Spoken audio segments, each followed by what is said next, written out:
الحمدللہ رب العالمین، الصلاۃ والسلام علی سید الانبیاء والمرسلین، اما بعد، اعوذ باللہ من الشیطان الرجیم، بسم اللہ الرحمن الرحیم۔ قال اللہ تبارک و تعالی فی القرآن المجید والفرقان الحمید،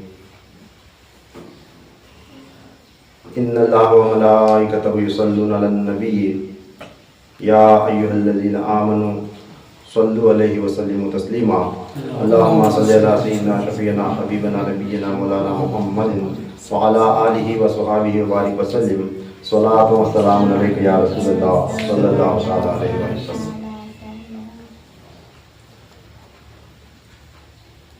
الحمدللہ لگاتار کئی جمعہ سے ہم لوگ ایک مضمون کو شروع کیے ہوئے ہیں، اسی مضمون کا تسلسل آج میں آگے اس موضوع کو بڑھانا چاہوں گا۔ آخری جمعہ اس مضمون پر جو بات ہوئی تھی اس کے اندر ہم نے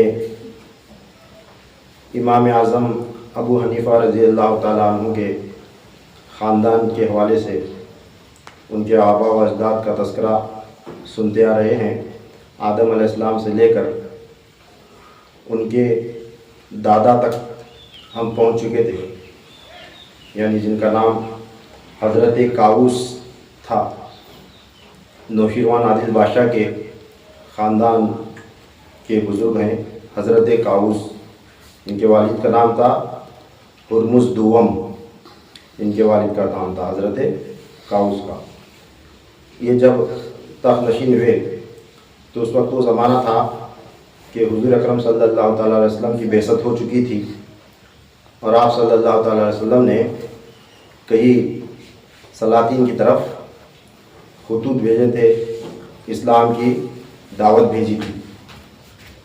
تو آپ صلی اللہ تعالیٰ علیہ وسلم کا ایک مبارک نامہ، یعنی ایک خط مبارک جب انہی کے خاندان کے ایک بادشاہ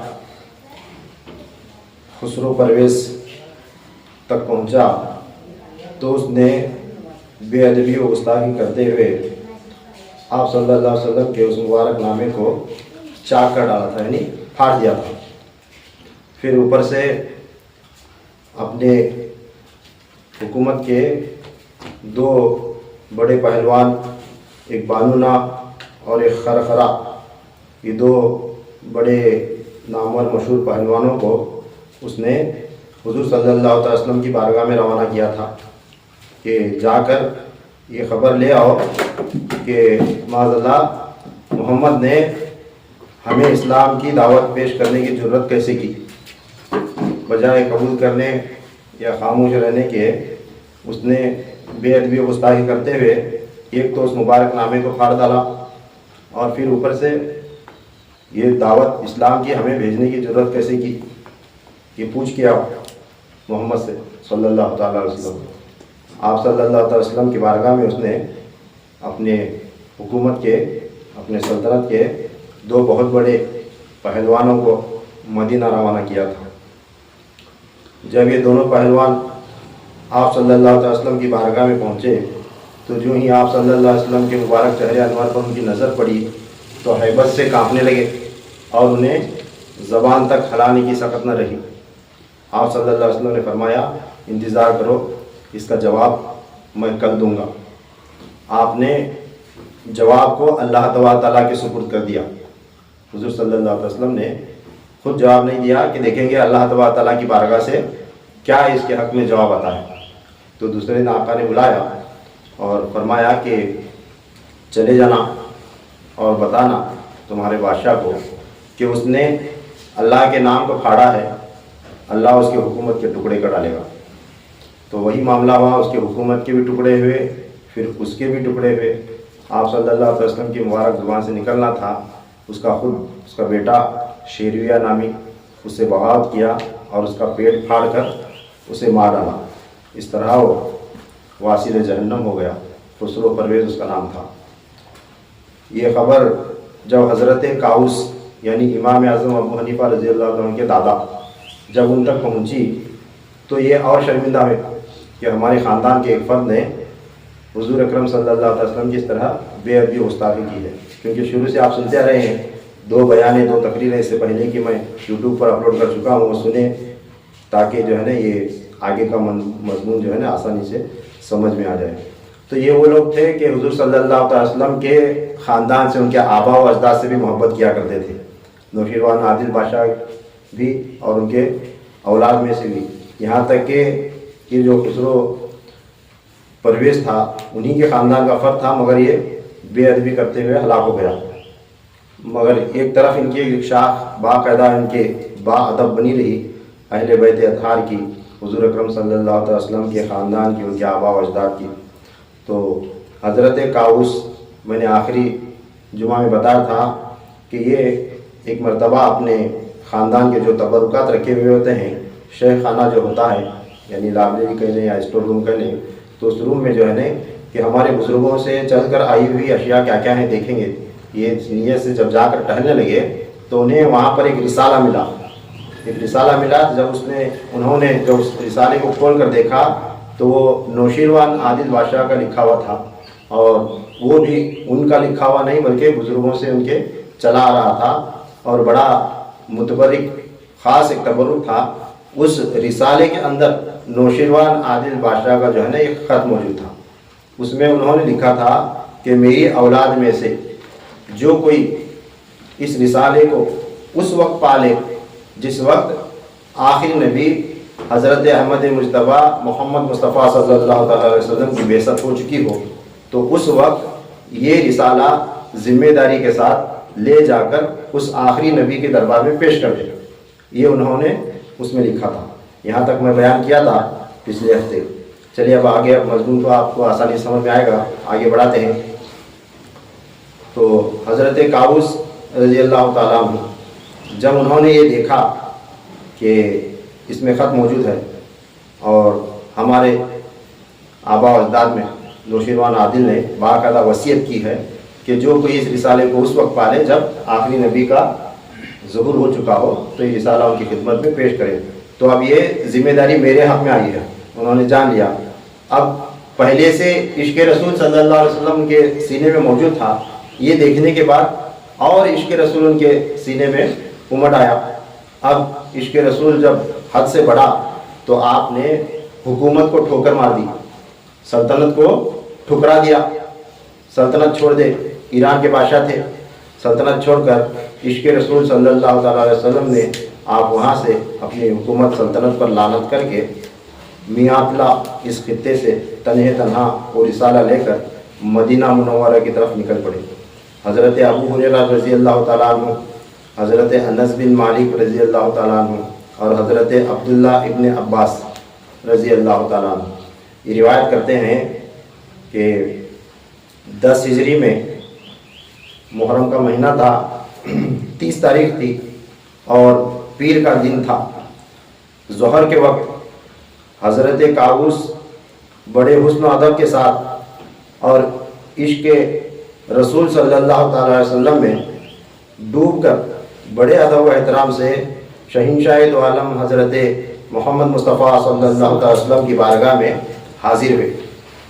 آپ صلی اللہ تعالیٰ علیہ وسلم نے بھی بڑے حسن اخلاق کے ساتھ ان کی مہمان نوازی کی، کیونکہ بادشاہ تھے، ایران کا بادشاہ حاضر ہوا تھا وقت کا. تو آپ صلی اللہ علیہ وسلم نے بھی بڑا ان کا ادب کیا، احترام کیا، بڑی انہیں عزت بخشی اور حسن اخلاق کے ساتھ آپ صلی اللہ علیہ وسلم نے ان کی خدمت کی. تو حضرت کاؤس حضور اکرم صلی اللہ تعالیٰ علیہ وسلم کے دست مبارک پر اسلام قبول فرما لیا. آپ نے، یہ کون ہے؟ امام ابو حنیفہ رضی اللہ عنہ کے دادا جان ہیں. آپ صلی اللہ علیہ وسلم نے حضرت کاؤس کو شرف اسلام سے مشرف فرما کر ان کا نام عبداللہ رکھا. کیا نام رکھا؟ عبداللہ. ان کا نام تھا ان کے خاندان کے مطابق کاؤس. یہ امام ابو حنیفہ رضی اللہ عنہ کے دادا جان ہیں اور آپ صلی اللہ علیہ وسلم نے انہیں اسلام میں داخل کر کے ان کا نام کیا رکھا؟ عبداللہ نام رکھا. اب یہ حضرت عبداللہ نوشیروان عادل بادشاہ کی وصیت کے تحت وہ رسالہ حضور اکرم صلی اللہ علیہ وسلم کی بارگاہ میں پیش کیے۔ آپ صلی اللہ علیہ وسلم وہ رسالہ دیکھ کر بڑے خوش ہوئے۔ خوش ہو کر آپ نے حضرت زید ابن ثابت رضی اللہ تعالیٰ عنہ کو طلب فرما لیا اور حکم فرمایا کہ اے زید ابن ثابت، یہ رسالہ یہ ایرانی زبان میں ہے، تم اس کا ترجمہ عربی زبان میں کر دو۔ ایرانی زبان سے اس کو عربی زبان میں آپ صلی اللہ علیہ وسلم نے حضرت زید ابن ثابت رضی اللہ تعالیٰ عنہ کی صحابہ رسول سے کروایا اور اس رسالے کو عربی زبان میں لکھوا کر آپ صلی اللہ علیہ وسلم نے حضرت انس بن مالک رضی اللہ تعالیٰ عنہ کو بلا کر وہ رسالہ حضرت انس بن مالک رضی اللہ تعالیٰ عنہ کے حوالے کر دیا۔ بڑے مشہور و معروف صحابہ رسول ہیں، جلیل القدر صحابی حضرت انس بن مالک رضی اللہ تعالیٰ عنہ، جن سے سلسلہ طریقت سلسلہ شاذلیہ رائج ہے، اور سلسلہ شاذلیہ کے مریدین خلفاء پیران کرام عرب میں کثرت سے پائے جاتے ہیں، جگہ جگہ ساری دنیا بھر میں، ہندوستان میں بھی ہیں قلیل طور پر، مگر باہر ممالک میں عربین کنٹریز میں یہ سلسلہ شاذلیہ بڑے پیمانے پر ہے، اور اس کے فاؤنڈر جو ہے حضرت انس بن مالک رضی اللہ تعالیٰ عنہ ہے۔ اور آپ صلی اللہ تعالیٰ وسلم یہ خاص طریقت کی حدیثیں، یعنی پیری مریدی کے باتیں، موٹی زبان میں بولوں کیا، پیری مریدی کے باتیں، خاص جو راز ہوتے تھے اللہ تعالیٰ کے ہونے کا راز، اس دنیا کا راز، آخرت کا، جہنت جہنم کا، یہ راز جو ہے خاص عوام الناس میں جو نہیں بتاتے تھے وہ ان صحابہ کو بتایا کرتے تھے جو طریقت سے وابستہ تھے، جو یہ باتیں سمجھنے والے تھے۔ معلوم ہے نا، یہ بات کو زور دے کر میں کیوں بول رہا ہوں کہ آج کا زمانہ کیا ہے، لوگوں کے اندر جو ہے خالی شریعت شریعت شریعت شریعت، نماز پڑھو روزے رکھو خلاص اسلام ختم ہو گیا، اس کے علاوہ کچھ بھی نہیں۔ کہاں کی پیری مریدی، کہاں کے پیراں، کہاں کے خلیفہ، کہاں کی خانقاہ، یہ سب جو ہے نا اسلام کے اندر بدعت ہے، نیا ہے، وہ ہے نا ایسا کہنے والے لوگ جو جانے انجان میں کہہ رہے ہیں، اللہ تعالیٰ انہیں معاف فرمائے گا انشاءاللہ۔ اور جو لوگ خاص کر علماء وغیرہ جان بوجھ کر سب علم رکھ کر لوگوں کو بہکانے کے واسطے کرتے ہیں، سمجھ لو وہ جہنمی ہیں، وہ جہنمی، کیونکہ طریقت کا انکار کرنا، پیری مریدی کا انکار کرنا، یہ سلاسل کا انکار کرنا، یہ حضور صلی اللہ علیہ وسلم کے فرمان کا انکار کرنا ہے، اور اللہ کے ایک نظام کا انکار کرنا ہے۔ سمجھ میں آ رہا؟ اللہ کے نظام میں سے ایک نظام ہے خانقاہ پیری مریدی، سمجھ میں آ؟ تو حضور صلی اللہ تعالی وسلم نے حضرت انس بن مالک رضی اللہ تعالیٰ عنہ کو بلا کر جو ہے نا وہ رسالہ آپ کے حوالے کیا۔ اب بڑے غور سے سنو، توجہ کے ساتھ، بڑا خاص مضمون یہاں سے جو ہے نا شروع ہو رہا ہے۔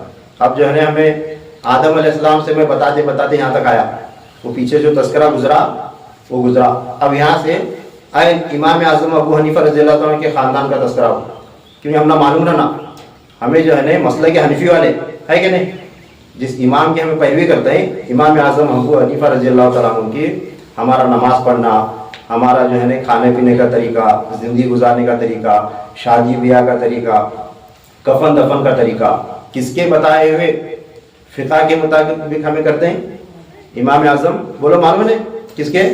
امام اعظم ابو حنیفہ رضی اللہ تعالیٰ عنہ کے، جس امام کی ہمیں پیروی کر رہے ہیں ان کے خاندان کے بارے میں، یہ خاندان کیسا ہے، کیا ہے، یہ سب ہمیں پتہ رہنا، کیونکہ لوگ جو ہے بڑے بڑے علماء آج کے دور میں جو ہے نا اس کے اوپر نکتہ چینی کرتے ہیں، الزامات لگاتے ہیں، خاص کر اہل سنت کے اندر ایک طبقہ جو اپنے آپ کو اہل حدیث کہتا ہے، وہ امام اعظم ابو حنیفہ رضی اللہ تعالیٰ کو مانتے ہی نہیں، اور خاص کر شیعہ حضرات امام اعظم ابو حنیفہ رضی اللہ تعالیٰ کو مانتے ہی نہیں۔ کئی لوگوں کا کہنا ہے کہ یہ فقہ اور ان کا طریقہ یہ سب جو ہے نا من گھڑت ہے، یہ ہے وہ ہے، معاذ اللہ۔ آپ سنو، بڑی غور سے توجہ کے ساتھ سنو کہ یہ امام اعظم ابو حنیفہ رضی اللہ تعالیٰ عنہ کی فقہ اور ایک طریقہ کو نقلوں، یہ فقہ، یہ طریقہ، یہ سلاسل اور یہ ہمارا مسلک کتنا حق پرست ہے، اور ہمیں امام اعظم ابو حنیفہ رضی اللہ تعالیٰ کے فقہ کی تقلید کرنے والے مسلک حنفی والے کتنے خوش نصیب ہیں، یہ آپ کو پتہ چلے گا۔ اس واسطے میں یہ زور دے کر بتا رہا ہوں، کیونکہ یہ پرفتن دور ہے، تمہیں باہر پڑے تو قدم قدم پر تم نہ اہل حدیث کا ایک بندہ ملتا، انہیں جو ہے نا یہ بتاتا ہے کہ امام اعظم ابو حنیفہ رضی اللہ تعالیٰ عنہ جو فقہ بتائی ہیں یہ کہیں ثابت ہی نہیں، یہ حدیث میں نہیں، یہ طریقہ نہیں، یہ رسول اللہ کی سنت سے ثابت نہیں، ایسے من گھڑت باتیں کرتے ہیں، ہے نا. اب یہاں بھی فل زیادہ سے زیادہ عروج میں آ رہے ہیں لوگ، تو اس واسطے خاص کر غور سے توجہ کے ساتھ سنو. خالی ایک اسٹوری ایک کہانی بول کر نہیں سمجھنا، سننا نہیں، سمجھتے ہوئے سننا اسے کہ اس کی کتنی اہمیت ہے. بیان کرنے کا مقصد یہ ہوتا ہے. خیر، حضرت زید بن ثابت رضی اللہ تعالیٰ عنہ نے اس رسالے کا ایرانی زبان سے عربی زبان میں ترجمہ کیا. پھر اس رسالے کو آپ صلی اللہ تعالی وسلم نے حضرت انس بن مالک رضی اللہ تعالیٰ کے حوالے کیا. کرنے کے بعد فرمایا، اے انس تو اس کا معائنہ کر لے، تو اس کو پڑھ لے، دیکھ لے، تجھے معلوم ہو جائے گا کہ آسمان پر میرے اول ظہور ہونے کی نشانی موجود ہے. سبحان اللہ. سمجھ میں آیا؟ تمہیں جملہ سمجھ میں آیا؟ کیا بولے آپ صلی اللہ علیہ وسلم؟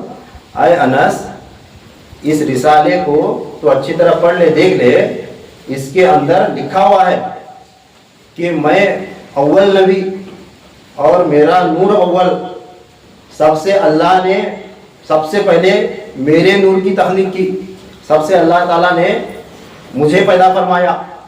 میرے اول ظہور ہونے کی نشانی آسمان پر آج بھی موجود ہے، اس میں لکھا ہوا ہے، دیکھ لے. سمجھ میں آپ کیا بولے؟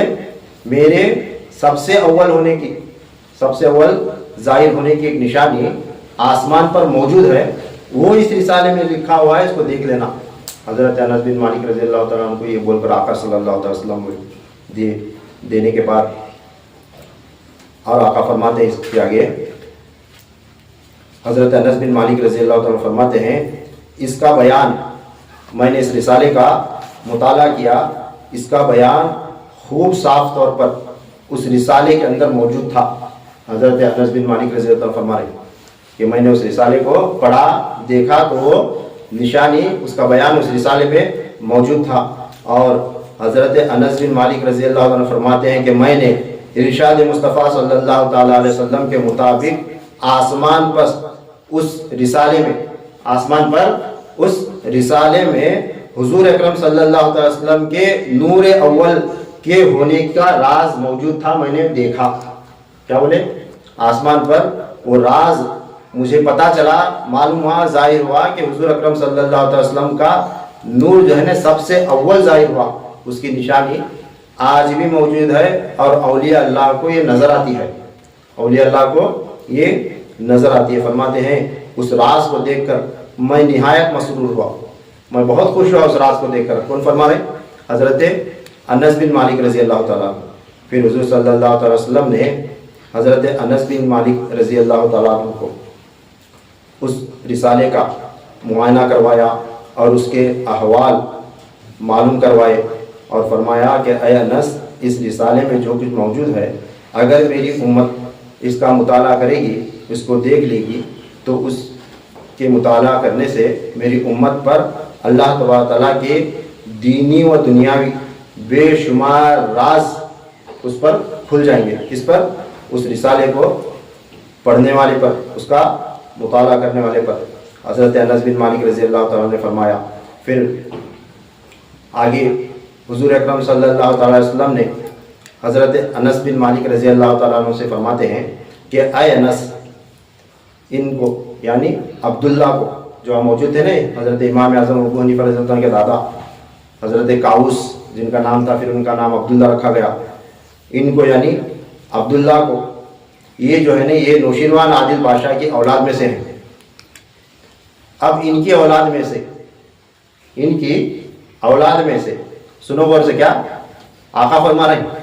کیا بول کو یہ جو آئے ہیں کاؤس، ان کا نام میں نے عبداللہ رکھا ہے، یہ نوشیروان عادل بادشاہ کے خاندان سے ہیں. ان کی اولاد میں 80 ہجری میں ایک شخص پیدا ہوگا، 80 ہجری میں ایک شخص پیدا ہوگا. یہ رسالہ اس کو دے دینا. کیا بولے آقا اسلام؟ تاکید کرے حضرت انس بن مالک رضی اللہ تعالیٰ کو. ان کی اولاد میں سے 80 ہجری میں ایک شخص پیدا ہوگا، یہ جو رسالہ ہے اس کو دے دینا. کیونکہ اس کی فضیلت کیا ہے؟ اس میں ایک تو میرے نور اول کے ظاہر ہونے کی نشانی آسمان پر موجود ہے، اور اللہ تبارک تعالیٰ کے دینی و دنیاوی کئی راز اس رسالے کے اندر موجود ہیں جو پڑھنے والے پر روشن ہو جائیں گے۔ کیا ہوگا؟ یہ جملے یاد رکھنا، پڑھنے والے پر روشن ہو جائیں گے۔ اب یہ رسالہ تو کیا کرنا، اس کی حفاظت کرنا، اور 80 ہجری میں ایک شخص پیدا ہوگا ان کی اولاد میں سے، ان کو دے دینا۔ ان کا نام ہوگا نعمان ابن ثابت ابن عبداللہ۔ سبحان اللہ، کیا بولے؟ نعمان ابن ثابت ابن عبداللہ۔ عبداللہ تو آقا علیہ السلام کے سامنے کھڑے تھے، آقا علیہ السلام کے سامنے کھڑے تھے، موجود تھے۔ تو آقا نے فرمایا ان کی اولاد میں، یعنی ان کا ایک بیٹا ہوگا، اس سے ایک بیٹا ہوگا، اس کا نام ہوگا ثابت، پھر اس ثابت سے ایک بیٹا ہوگا، اس کا نام ہوگا نعمان۔ یہ رسالہ نعمان کو دینا۔ یہ کون ہے نعمان؟ حضرت نعمان ابن ثابت، یعنی امام اعظم ابو حنیفہ رضی اللہ تعالیٰ۔ تو کتنی بڑی خوش نصیبی کی اور سعادت کی بات ہے، دیکھو سمجھ میں آ رہا نہیں؟ ایسا سن کو جانا نہیں، اس کے اوپر غور کرنا۔ کیا وہ رسالہ جس کے اندر اللہ تبارک تعالیٰ کے ہونے کا راز، رسول اللہ کے اول ظاہر ہونے کا راز، اللہ تبارک تعالیٰ یہ دین دنیا، یہ ظاہر یہ باطن، یہ زمین آسمان، زمین پر کا آسمان پر کا جو بھی راز ہے تمام اس رسالے کے اندر موجود تھا۔ وہ خزانہ آقا علیہ السلام کسے دینے بول رہے ہیں؟ کسے دینے بول رہے ہیں؟ امام اعظم ابو حنیفہ رضی اللہ تعالیٰ تک پہنچانا، یہ تاکید کر کو دے رہے ہیں۔ تو آپ غور کرو کہ امام اعظم ابو حنیفہ رضی اللہ تعالیٰ عنہ کی ذات مبارکہ کتنی مقدس ہوگی اور کتنی اہم ذات ہوگی۔ تنقید کرنے والے آسانی سے بول دیتے ہیں، ان کو کیا معلومات تھا؟ انہوں اپنے بیٹی کے نام کو جو ہے نا مسلک حنفی بنائے، معاذ اللہ، کیا کیا کہانیاں سناتے ہیں، جھوٹا خواب بیان کرے، یہ کرے وہ کرے، کیا کیا بنا۔ تو خواب کی طرف بھی وہ بھی آئے گا مضمون آگے۔ خیر، حضرت انس بن مالک رضی اللہ تعالیٰ فرماتے ہیں کہ اس کے بعد، یعنی اس حکم کے بعد، آقا صلی اللہ تعالیٰ علیہ وسلم نے مجھے ایک اور باطنی نعمت عنایت عطا فرمائی، اور ایک باطنی نعمت دے حضور صلی اللہ علیہ وسلم۔ وہ کیا دیے؟ یعنی دال نخوس مخشر، یعنی دال بولے تو نخوس، مخشر بولے کیا؟ چنے کی دال کا ایک دانہ، چنا تھا نا ہربڑا، اسے بغیر چھلکے کی دال، ہوا ہربڑے کی دال، چنے کا ٹکڑا، وہ چھلکا چھلنے کے بعد صرف دال بچتی ہے نا، ایک دانہ، اس کا ایک دانہ لے کر اپنے انگشت شہادت پر رکھ کر، آپ صلی اللہ علیہ وسلم چنے کی دال کا ایک دانہ لیے، اپنے انگشت مبارک پر رکھے، رکھ کر اس پر اپنا لعاب دہن مبارک لگایا۔ حضور صلی اللہ علیہ وسلم اپنا لعاب لگائے، لگا کر وہ دانہ جو ہے اس پر رکھے، پھر دوسری انگشت مبارک سے الا اللہ فرما کر، کیا بولے؟ الا اللہ، یعنی اللہ کے سوا کچھ نہیں، سوائے اللہ کے کچھ نہیں، سوائے ہے نا کلمے میں لا الہ الا اللہ، نہیں کوئی معبود سوائے اللہ کے، الا اللہ فرما کر میرے تالو پر فیضان نبوت سے چسپاں کر دیا، فیضان نبوت سے چسپاں کر دیا۔ تالو پر یعنی کا یہ زبان کے اوپر کا جو حصہ تھا نا، تالو کہتے ہیں جسے، منہ کے اندر زبان کے اوپر تالو۔ آپ صلی اللہ علیہ وسلم کیا کرے؟ ایک چنے کا دانہ، دال کا وہ دانہ لے کر اپنا لعاب لگا کر اسے دانے کو رکھ کر ایک انگلی سے کیا کرے؟ ان کے انس بن مالک رضی اللہ تعالیٰ کے منہ میں، تالو میں وہ دانہ چپکائے۔ کیسا چپکائے؟ فیضان نبوت سے چسپاں کر دیا، یعنی ایک معجزتاً، ایک کرامت کے طور پر حضور اکرم صلی اللہ علیہ وسلم کیا کرے؟ چنے کی دال کا ایک دانہ اپنے فیضان نبوت، یعنی ایک معجزہ ہوتا ہے نا جو عقل میں نہیں سمجھ سکتا، ایسا معجزے کے طور پر کیا کرے؟ وہ دانہ ان کے تالو پر چپکائے، اور فرمایا آپ صلی اللہ علیہ وسلم نے، جب نعمان ابن ثابت تیرے سامنے آئے گا تو اس دانے کو حرکت ہوگی۔ کیا بولے؟ آج میں یہ دانہ تیرے تالو میں چپکا رہوں، اب یہ ہلے گا نہیں۔ چپکاتا نہیں کیا بھی وہ فیوی کے خلاف چپکاتے تو ایسا حضور صلی اللہ علیہ وسلم اپنا لعاب دہن لگا کر جو ہے نا چپکا رہے۔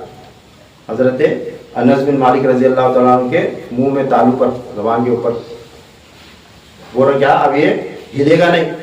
یہ کب ہلے گا؟ اس میں کب حرکت ہوگی؟ جب نعمان ابن ثابت تیرے سامنے آئے گا.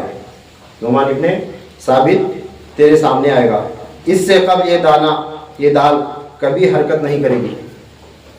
جب نعمان سے تو ملاقات کرے گا تو یہ اس کا حصہ ہے. آپ نے فرمایا صلی اللہ علیہ وسلم نے جب نعمان تیرے سامنے آئے گا تو یہ اس کا حصہ ہے. تو اس دال کو اس کے منہ میں پہنچا دینا. سبحان اللہ. کیا اس دال کو اب میں جو تیرے منہ میں رکھا ہوں یہ دال یہ دانہ نعمان ابن ثابت جب تیرے سامنے آئے گا تو اس کے منہ میں پہنچا دینا. اس کے کھانے کے بعد اس پر بہت سے اسرار الہیہ منکشف ہوں گے. سبحان اللہ. کیا اللہ تبارک تعالیٰ کے کئی راز یہ دانے کے کھانے کی وجہ سے ابو حنیفہ پر کھل جائیں گے. امام اعظم ابو حنیفہ رضی اللہ تعالیٰ عنہ کو آپ صلی اللہ علیہ وسلم نے اپنے ہاتھ سے یہ تبرک انس بن مالک رضی اللہ تعالیٰ عنہ کے منہ میں رکھ دیا. اور آپ صلی اللہ علیہ وسلم نے آگے فرمایا, سنے کیا فرما رہے ہیں آقا, اے انس ذات نعمان خود ایک اسرار عجیبہ ہے. سبحان اللہ.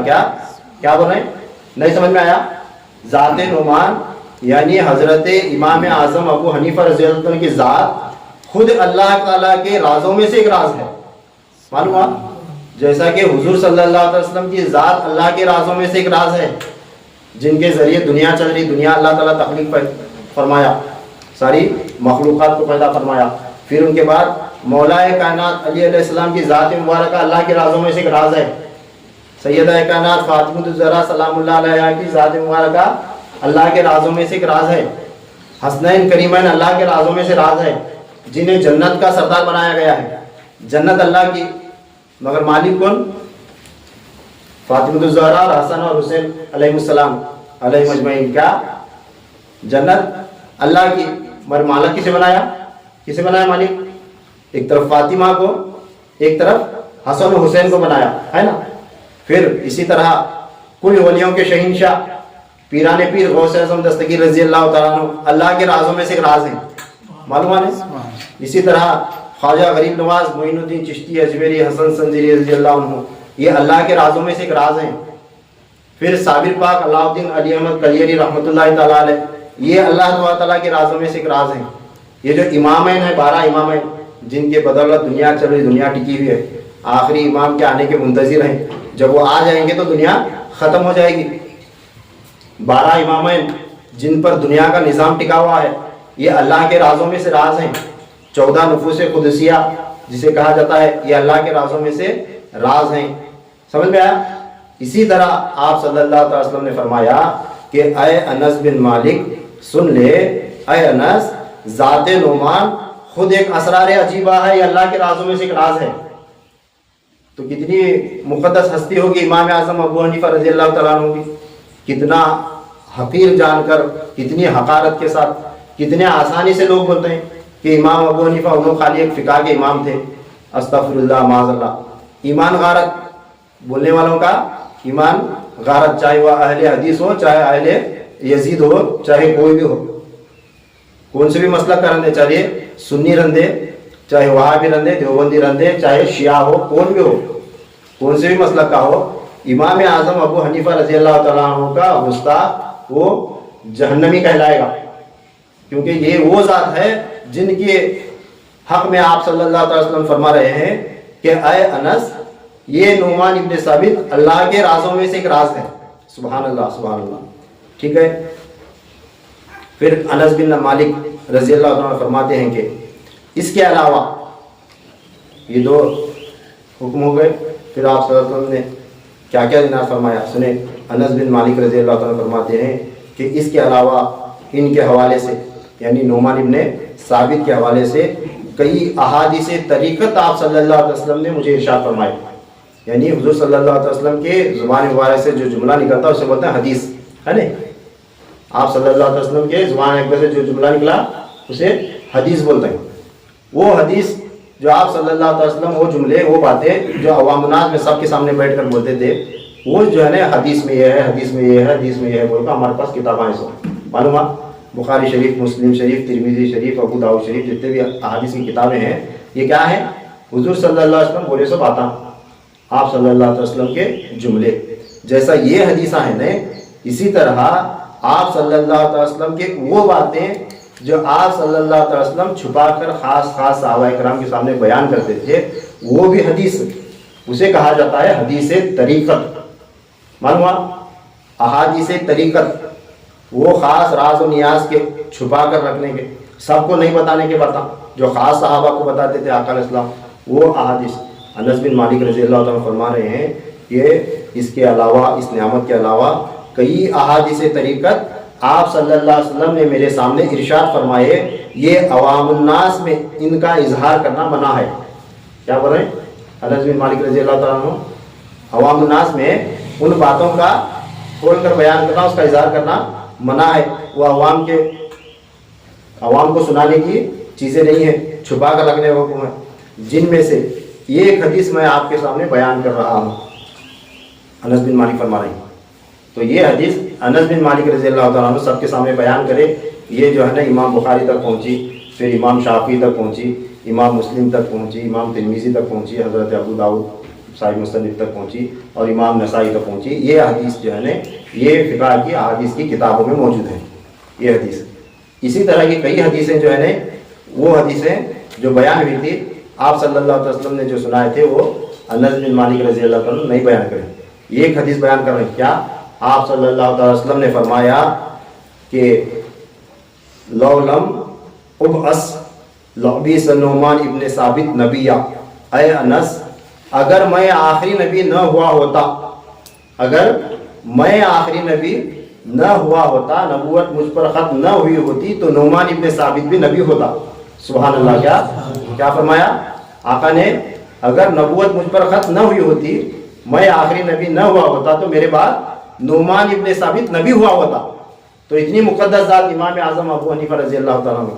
پھر اسی حدیث میں اگلے حصے میں آپ صلی اللہ علیہ وسلم نے فرمایا، وَهُوَ سِرَاجُ أُمَّتِي وَهُوَ سِرَاجُ أُمَّتِي وَهُوَ سِرَاجُ أُمَّتِي، 3 مرتبہ فرمایا آپ صلی اللہ علیہ وسلم نے، اگر میں آخری نبی نہ ہوا ہوتا تو میرے بعد نعمان ابن ثابت نبی ہوتا، اور وہ میری امت کا روشن چراغ ہے۔ کیا ہے؟ میری امت کا روشن چراغ ہے، وہ میری امت کا روشن چراغ ہے، وہ میری امت کا روشن چراغ ہے، 3 مرتبہ بولے۔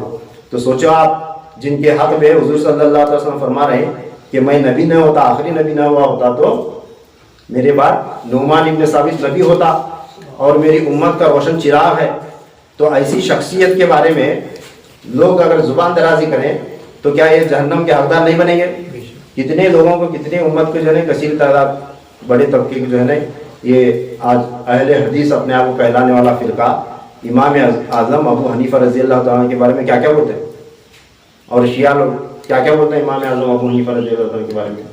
اور یہ سن کر کئی خانقاہ والے، آدھا مادہ علم رکھنے والے، اپنے آپ کو پیران کرام کہنے والے اور طریقت کے رازوں کو ہم جاننے والے، یہ کہنے والے، وہ ان رازوں میں اسے بھی گھسڑے ہیں۔ کیا ان کو امام ابو حنیفہ فقہ کے عالم تھے، انہوں کیا کرے، وہ کرے، امام جعفر صادق کی مخالفت کرے، امام جعفر صادق سے بغاوت کرے، ان کے شاگرد تھے، ان سے سیکھے اور ان کی مخالفت کرے۔ یہ بھی طریقت کے خانقاہی رازوں میں سے ایک راز ہے، یہ فتنہ گھسڑے تھے، یہ خانقاہ والے بھی اس میں مبتلا۔ ایسے پیرا لوگوں کے پاس میں خود جا کر آیا ہوں، اس لیے اتنا زور سے بولوں، کیا ایسے پیرا لوگ جنہیں خلافت ہے، پیری مریدی ہے، ان کے کئی مریدین ہیں، ایسے افسوس یہ شیعوں کا ڈالا ہوا فتنہ یا یہ اہل حدیث سے لیا ہوا فتنہ، یہ باتیں، یہ جو ہے چیزیں توبہ کرنا چاہیے کہ جس شخصیت کے بارے میں حضور صلی اللہ علیہ وسلم نے یہ فرمایا کہ نعمان ابن ثابت نبی ہوا ہوتا، وہ اتنے بڑے درجے کا ہے، اللہ تبارک تعالیٰ کے رازوں میں سے اس کا وجود ایک راز ہے، اور میری امت میں ایک روشن چراغ کی مانند ہے۔ تو ایسی شخصیت کے بارے میں ہمیں کچھ بھی زبان درازی کرنا، چاہے وہ خانقاہ والا ہو، چاہے کسی مسلک والا ہو، کسی فرقے والا ہو، اپنے ایمان کو غارت کرنے کے برابر ہے۔ خیر، انس بن مالک رضی اللہ تعالیٰ عنہ فرماتے ہیں، اس وقت جس وقت آپ صلی اللہ علیہ وسلم نے یہ فرمایا، آپ سنیں، بڑا خاص جملہ حضرت انس بن مالک رضی اللہ عنہ فرما رہے ہیں، اور یہ جو میں بیان کر رہا ہوں یہ حضرت انس بن مالک رضی اللہ تعالیٰ عنہ کی، یہ بزرگان دین کی پرسنل ڈائری، یہ وہ نقشہ جو آدم علیہ السلام کے زمانے سے حضرت نوح علیہ السلام کے بیٹے حضرت حام اور سام نے جو ہے نا اسے مینٹین کرتے آئے تھے، اور نوشیروان عادل بادشاہ جو ہے نا اسے مینٹین کیے تھے باقاعدہ تاریخ کے ساتھ، اور حضرت نوشیروان عادل بادشاہ کے اولاد میں سے حضرت کاؤس تک یہ پہنچا، انہوں مینٹین کرے، پھر اس کے بعد میں ان کے اولاد اسے مینٹین کرتے کرتے امام اعظم ابو حنیفہ تک آیا، پھر ان کے اولاد کرتے کرتے میں اس کی سند بیان کروں گا، وہ ہوتے ہوتے ہوتے الحمدللہ ہم تک پہنچا ہے۔ اس میں سے بیان کروں، ایک کان سے دوسری کتاب میں سے نہیں ہے، یہ کون سے حدیث میں ملنے والا نہیں ہے۔ اس واسطے بیچارے علماء جو ہے اس چیز سے محروم ہیں، معلوم ہے، ان کی غلطی نہیں ہے چیخنے والوں کی، انہیں ملا ہی نہیں تو چیخیں گے ہی، اور کیا کریں گے، مگر ایسے نہیں چیخنا چاہیے جس سے ایمان غارت ہو جائے۔ اس نقشے کے اندر، اس ڈائری کے اندر، اس رسالے کے اندر حضرت انس بن مالک رضی اللہ تعالیٰ عنہ فرماتے ہیں، انہوں نے لکھا ہے کہ جس وقت آپ صلی اللہ تعالیٰ علیہ وسلم نے وہ دانا مجھے عنایت فرمایا، وہ رسالہ مجھے عنایت عطا فرمایا، اور امام اعظم ابو حنیفہ رضی اللہ تعالیٰ عنہ کے بارے میں ارشاد فرمایا، اور یہ حدیث بیان فرمائی کہ میں آخری نبی نہ ہوا ہوتا تو نعمان ابن ثابت نبی ہوتا اور وہ میری امت کا چراغ ہے۔ جس وقت آپ صلی اللہ علیہ وسلم نے یہ فرمایا، اس وقت اس مجلس میں حضرت ابو ہریرہ بھی موجود تھے، اور اس وقت اس مجلس میں حضرت عبداللہ ابن عمر بھی موجود تھے، اور اس وقت اس مجلس میں حضرت عبداللہ ابن عباس رضی اللہ تعالیٰ عنہ بھی موجود تھے، اور آپ فرماتے ہیں کہ اس وقت اس مجلس میں مولا کائنات علیہ السلام بھی موجود تھے۔ سبحان اللہ۔ کیا اور کیا باقی رہا؟ حضور اکرم صلی اللہ تعالی وسلم مولا کائنات علی علیہ السلام کے سامنے فرما رہے ہیں، کیا میری امت کے اندر ایک روشن چراغ پیدا ہوگا، اس کا نام نعمان ابن ثابت ہوگا۔ یہ جو کاؤس کھڑے ہیں جن کا نام عبداللہ رکھا گیا، ان کی اولاد میں وہ آئے گا، ان سے ایک بیٹا پیدا ہوگا، اس کا نام ہوگا ثابت، اس سے ایک بچہ پیدا ہوگا، اس کا نام ہوگا نعمان، اور اس کے بارے میں یہ پیشن گوئیاں آپ صلی اللہ علیہ وسلم نے ارشاد فرمائی۔ تو آپ اندازہ لگائیں اس وقت مولا کائنات علیہ السلام بھی وہاں موجود تھے۔ یہ بھی اسی حدیث طریقت کے، اس حدیث طریقت کے یہ سب بھی راوی ہیں۔ حضرت انس بن مالک رضی اللہ عنہ فرما رہے ہیں جن جن کے پاس اس طرح کی احادیث طریقت، یہ جو احادیث طریقت جن کے پاس موجود ہیں نا، یہ حدیث انہوں نے بھی روایت فرمایا ہے، میں اکیلا نہیں لکھ رہا۔ کیا بول رہے ہیں؟ یہ حدیث طریقت میں اکیلا بیان نہیں کر رہا، ابو ہریرہ نے بھی بیان کی ہے، عبداللہ ابن عمر، عبداللہ ابن عباس اور مولا علی بھی جو ہے اس کے راوی ہیں، موجود ہیں۔ تو پھر اس کے بعد تھوڑا سا مضمون اور آگے بڑھاتا ہوں، اور 5 منٹ وقت ہے۔ حضرت عبداللہ ابن عباس، حضرت عبداللہ یعنی کاؤس جن کا نام حضرت عبداللہ رکھا گیا، حضرت عبداللہ ابن ہرمز دوم، یہ ہرمز دوم جو بادشاہ گزرے ان کے بیٹے تھے نا حضرت کاؤس، جن کا نام عبداللہ رکھا گیا۔ یہ لکھتے ہیں شرف یابی اسلام کے بعد انہوں نے اپنا حال بیان کیا ہے آگے، اب مضمون یہاں سے آگے بڑھ رہا ہے۔ اسلام قبول کرنے کے بعد حضرت عبداللہ کہہ رہے ہیں کہ میں اسلام قبول کرنے کے بعد بہت سخت بیمار ہوا، ایک بہت بڑی بیماری میں مبتلا ہوا، ایسی بیماری لائق ہو گئی کہ مجھے لگا کہ اب اسی بیماری میں میری موت بھی واقع ہو جائے گی، اس واسطے میں زندگی سے بھی بیزار ہو گیا، اتنا سخت بیمار ہو گیا اسلام قبول کرنے کے بعد۔ جب آقا صلی اللہ علیہ وسلم کو پتہ چلا کہ اس طرح یہ بیمار ہے، تو آپ صلی اللہ علیہ وسلم ان کے قریب گئے، ان کے پاس گئے، اور ان کی صحت یابی کے واسطے آپ صلی اللہ علیہ وسلم دعا کریں۔ انہیں لگ رہا تھا کہ بیماری میں چلا جاؤں گا، زندگی ختم ہو جائے گی، مایوس ہو گیا تھا زندگی سے۔